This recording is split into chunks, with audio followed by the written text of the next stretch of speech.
Hi guys, welcome back to Christy's Book Corner. I'm your host, Christy Mason, and today we're going to continue with Inkheart by Cornelia Funk. I like that name. Sounds funky. And today's chapter is chapter 14. Chapter 14, A Mission Accomplished. Hundreds of times since Dustfinger had first told her about him, Maggie had turned to pictures of Capricorn's face. She thought about it and on the way to Eleanor's house when Mo was sitting beside her in the van, and in the huge bed there, and finally on the drive here, hundreds of times. No, she had tried to imagine it thousands of times, drawing out her ideas of all the villains she had ever read about in books. Captain Hook, Crooked Nose and Thin, Long John Silver, the false smile always on his lips, Injun Joe, who had haunted so many of her bad dreams with his knife and his greasy black hair. But Capricorn looked quite different. Maggie soon gave up counting the doors they passed before Basta finally stopped outside one. But she did count the black man. 4 of them were standing in the corridor, looking bored. Each man had a shotgun propped against the whitewashed wall beside him. Dustfinger had been right. In their close-fitted black suits they really did look like crows. Only Basta wore a snow-white shirt, just as the Dustfinger had said, with a red flower in the buttonhole of his jacket, and a red flower like a warning. Capricorn, dressed down, was red too. He was seated in an armchair when Basta entered the room with the 3 new arrivals, and a woman was kneeling in front of him, cutting his toenails. The chair seemed too small for him. Capricorn was a tall man, a gut, as if the skin had been stretched too tight over his bones. His skin was pale as parchment, his hair cut short and bristly. Maggie couldn't have said it if it was gray or very fair. He raised his head when Basta opened the door. His eyes were almost as pale as the rest of him, as if the color had drained out of them, but as bright as solid as silver coins. The woman had his feet glanced up when they came in, then bent over to resume her work. "Excuse me, but the visitors we here expecting have arrived," said Basta. "I thought you might want to speak to them at once." Capricorn looked back into his chair and cast a brief glance at Dustfinger. Then his expressionless eyes moved to Maggie. She was clutching the plastic bag containing the book to her chest, her arm firmly wrapped around it. Capricorn stared at the bag as if he knew what was in it. He made a sign to the woman at his feet. Reluctantly she straightened up, smoothed down her black dress, and glared at Eleanor and Maggie. She looked like an old magpie, with her gray hair scrapped back and a pointed nose that didn't seem to fit her smile. Small wrinkled face. Nodding to Capricorn, she left the room. It was a large room, only sparsely furnished, a long table with 8 chairs, a cupboard, and a heavy sideboard.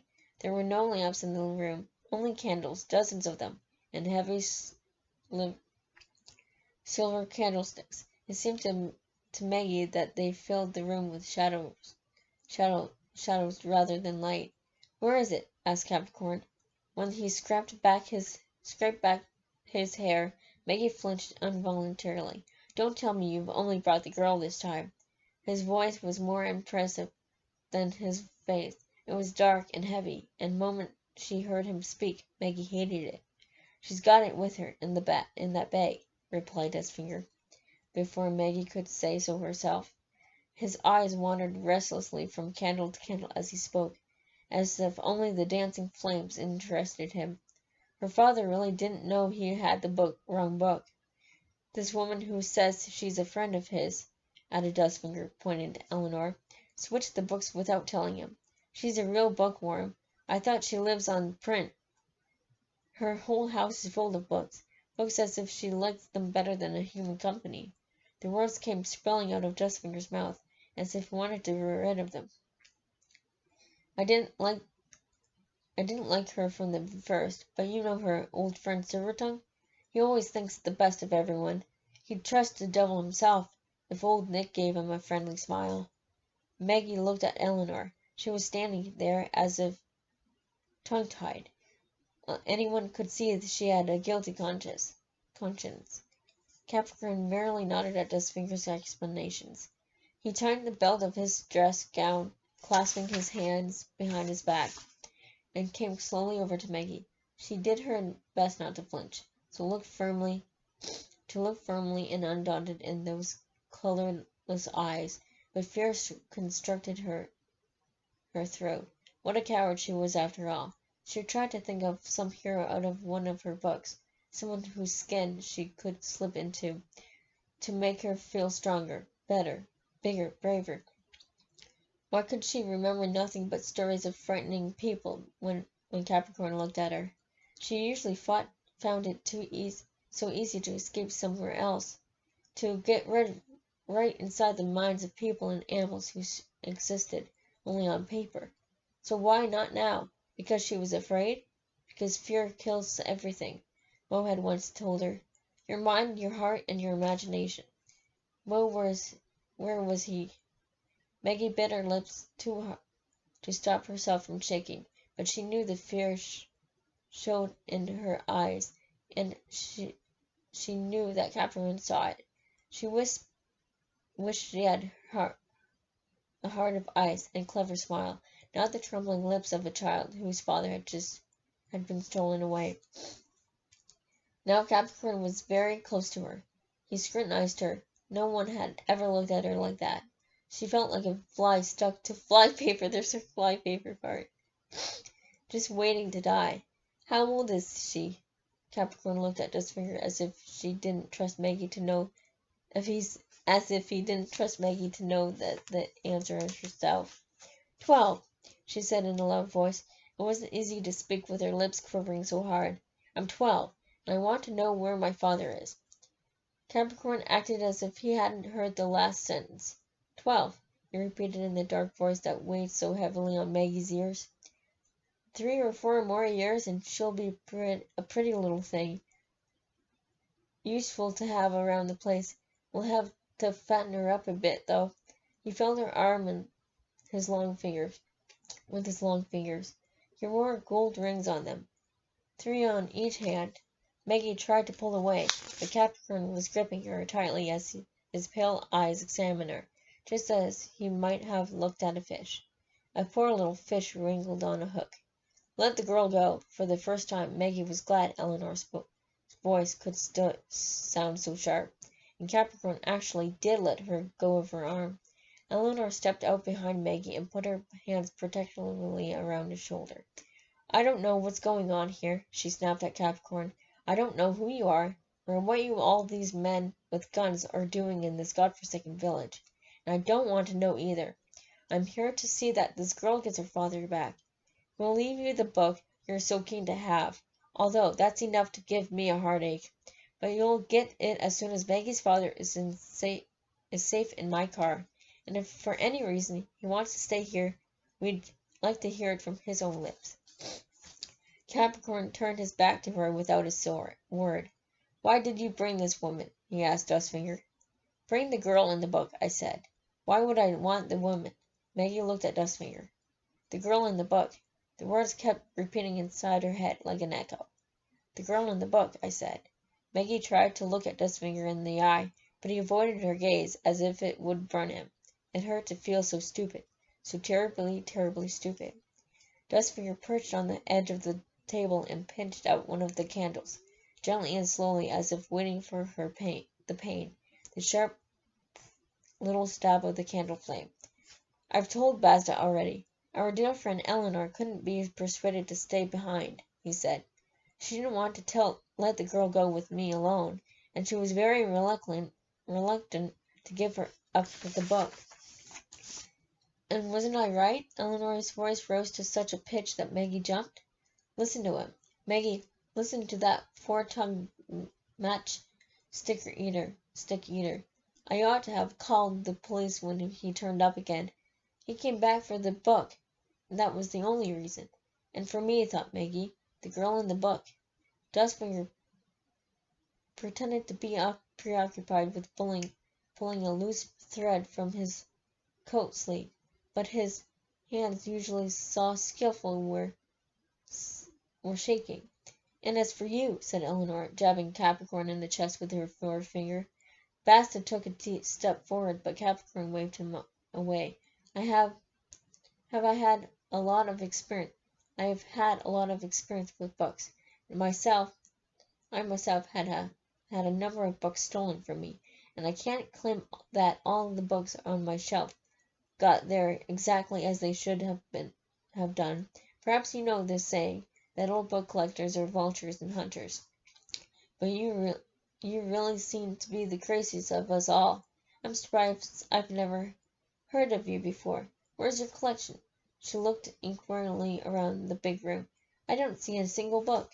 Capricorn put his hands in his dressing gown pockets and signed to Basta before Maggie knew what was happening. He had snatched the plastic bag from her hands.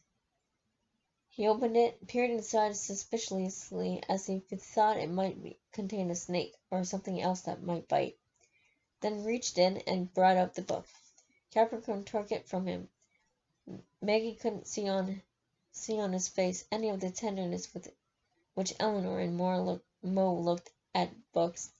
No, there was nothing but dislike on Capricorn's face, dislike and relief. That was all. These two know nothing. Capricorn opened the book, leafed through it, and then closed it again. It was the right book, Maggie could tell from his face. It was exactly the book he had been looking for. No, they know nothing. Even the girl doesn't know. Dustfinger was looking out of the window very intently, as if there were more to be seen than the pitch dark. Her father hasn't told her, so why should I? Capricorn nodded. Take these two around behind the house, he told Basta, who was still standing there holding the empty bag.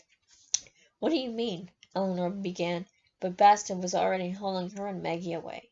It means we're going to shut you two pretty birds in one of our cages for overnight, said Basta, prodding them roughly in the back with his shotgun. Where's my father? Shouted Maggie. Her own voice was shrilling in her tears. You've got the book now. What more do you want with him? Capricorn strolled over to the candle that Dustfinger had pinched out, passed his forefinger over the wick, and looked at the soot on his fingertips. What do you want? I want with your father, he said, without turning to look at Maggie. I want to keep him here. What else? You don't seem to know about his extraordinary talent. Up until now, he's been unwilling to use him in my service. That has hard as Basta has tried to persuade him. But now that Dustfinger has brought you, he will do anything I want. I'm confident of that. Maggie tried to push Basta's hands away from when he reached for her, but he took her by the back of the head, like a chicken whose neck he was going to wring. Eleanor tried coming to her aid, but he cautiously pointed the gun at her chest and forced Maggie over to the door. When Maggie turned around she saw Dustfinger, still leaning against the big table. He was watching her, but this time he wasn't smiling. Forgive me. His eyes seemed so to say, I had to do it. I can explain everything. But Maggie didn't want to know, and she certainly wasn't about to forgive him. I hope you drop dead, she screamed at Basta as Basta hauled her out of the room. I hope you burn to death. I hope you suffocate in your own smoke. Basta laughed as he closed the door. Just listen to this little wildcat, he said. I think I'll have to watch my step with you around. That's the end of chapter 14. Next chapter is chapter 15. Thank you so much for watching. Please subscribe. If you're new to the channel, subscribe. And turn on the notifications bell to get notified when I upload another video. Please comment what you liked, what you didn't like. What do you think of this Capricorn now that we have met him? Do you think you like him? Do you think you don't? Let me know in the comments below. and remember to dare to dream. Bye, guys.